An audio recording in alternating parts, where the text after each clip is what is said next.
दहशतवादी यासिन भटकळ 6 दिवस विशाळगडावर होता। संभाजीराजेंनी हा मोठा खळबळजनक दावा केलाय। विशाळगडावरील अतिक्रमणाविरोधातील आंदोलनानंतर संभाजीराजेंवर गुन्हा दाखल करण्यात आला होता। या प्रकरणावर बोलताना आता संभाजीराजेंनी हा दावा केलाय।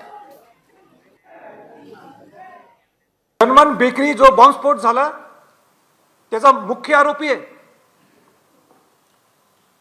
7-8 ठिकाणी ते आज भारतात जे बॉम्बस्फोट झाले त्याचा तो प्रमुख आहे। प्रमुख म्हणण्यापेक्षा तो त्याचा मुख्य एक भाग होता त्याचा।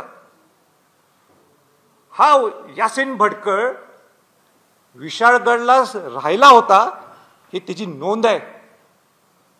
एवढा मोठा अतिरेकी राहिलाय कुठे विशाळगडवर किल्ल्यावर, त्यावेळी हे महाशय कुठे होते?